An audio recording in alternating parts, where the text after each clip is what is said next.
grand hall staircase takes us to the 4th floor.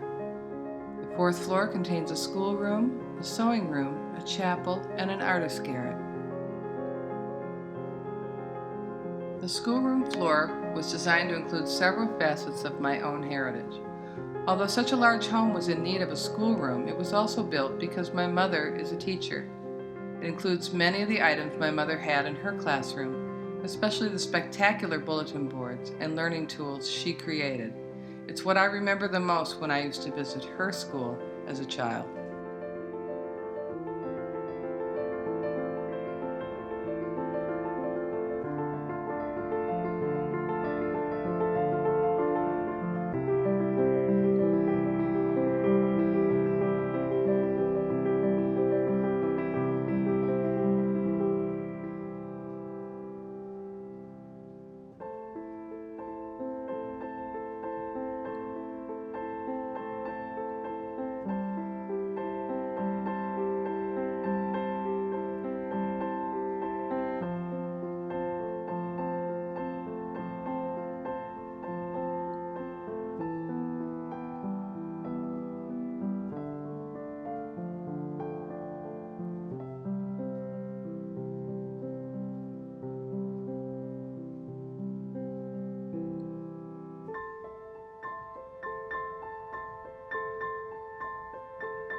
My great-grandmother was a seamstress. This room is dedicated to her memory.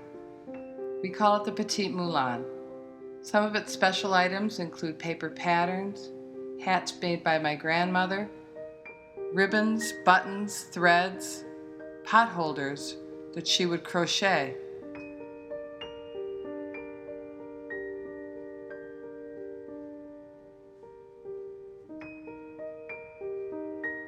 My grandfather gave me a sewing machine, and it has a tiny little silver thimble no larger than a pinhead.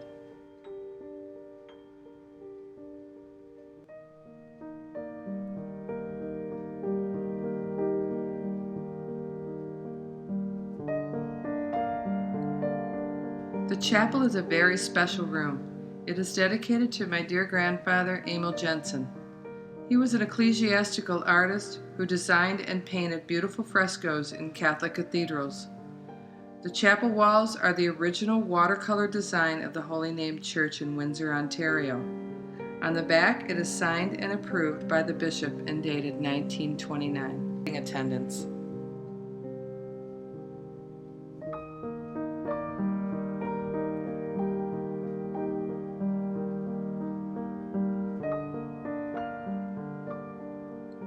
The artist's garret is dedicated to my grandmother. It is furnished and decorated to duplicate the attic workplace of my grandmother's home that I remember as a child. The colored pencils she let me play with, the easel, the charcoal pencils, the canvases, the oil paints, palette and brushes, and even small statues of the Infant of Prague and St. Anthony are all reminiscent of my childhood rich with artistry. The basement floor consists of maid's quarters, maid's kitchen, and the tool room. The servant family, as well as the grandparents in the upstairs living room, were created by doll maker Sue Fauscher. The maid's quarters, along with the maid's kitchen, is their entire living area. A small bathroom and closet complete the scene.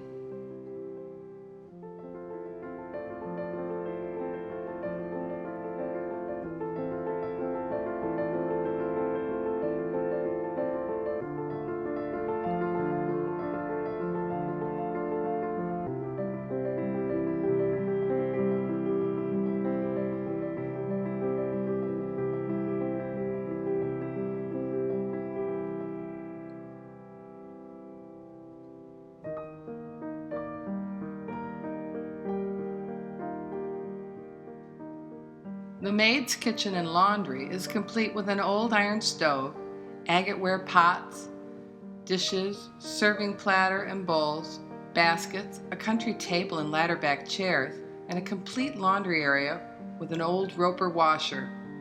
You'll agree that it is warm and inviting with its colonial charm.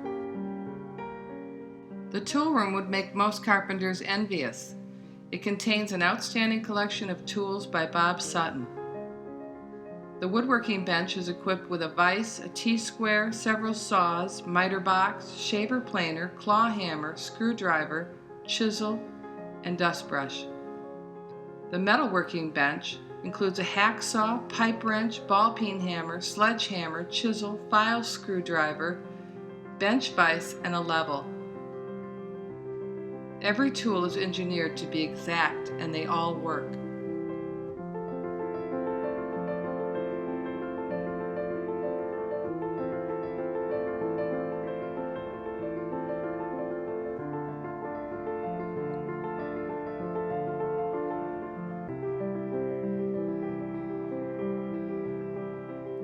Finally, we take you to the businesses that support such a grand house. These include Brown's Country Store and Soda Fountain, a dental office, and the Triple J Saloon. From the viewing side, they are attached to the house, as they are part of the house.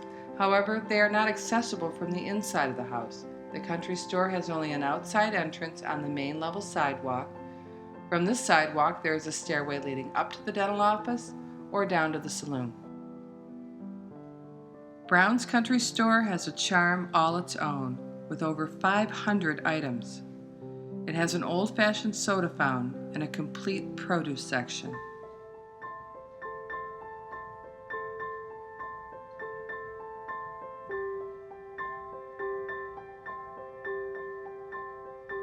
It has a candy counter with real candy.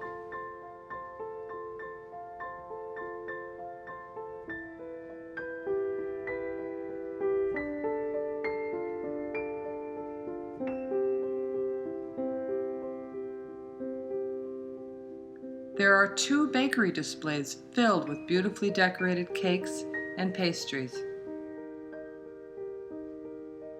Mr. Brown, the storekeeper, is also a Sue Fauscher original doll. Our country store has a millinery section, gardening area, dishes, toys, tools, and much, much more. There's even a checkers game in progress in front of the isinglass stove.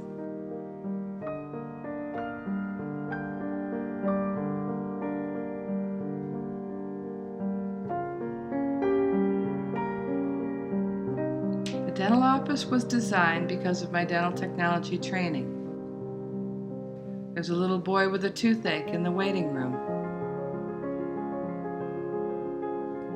The tin pool toy actually works. An assistant and our dentist is in the operatory office.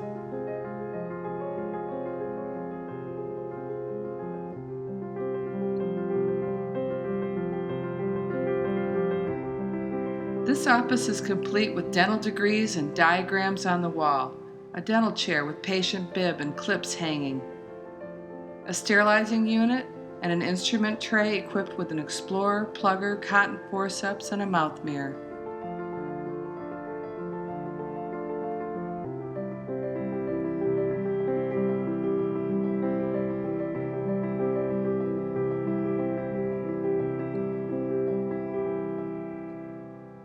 Gentlemen and cowboys alike take a trip down to the Triple J Saloon every now and then. It's a place where a man can relax with a drink or partake in a friendly game of poker or billiards. The saloon is equipped with a bar sporting a brass boot rail, wine cellar, a fireplace, and a player piano. The liquor bottles behind the bar are actually filled and were hand-blown in Montreal, Canada.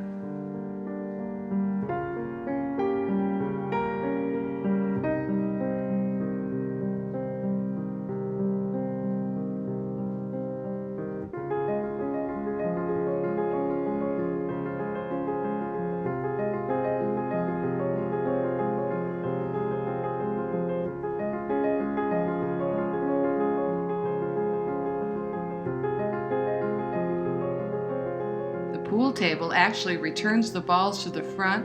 The cue sticks have real tips and the chalk is the size of a pinhead.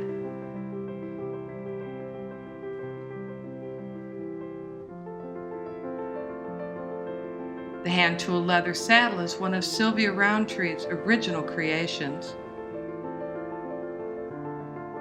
And Bob Sutton's guns are perfectly engineered with working rifle bolts.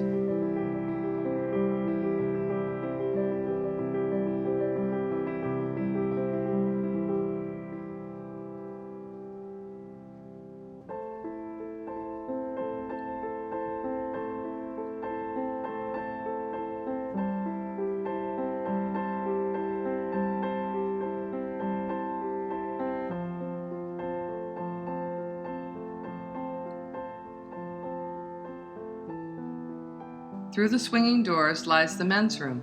Rustic in its decor, it has a wood floor and wooden fixtures. The leather horse collar mirror is another creation by Sylvia Roundtree. In the back of the men's room is a door with a bell and a sign that reads, "Ring bell for special services." The saloon's bordello has a femme fatale by Delores Coles. There's also a brass bathtub and a mirror on the ceiling.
Laura Diana's Victorian Dollhouse was built by my mother, Janice Jelso, and myself, Laura Shepard.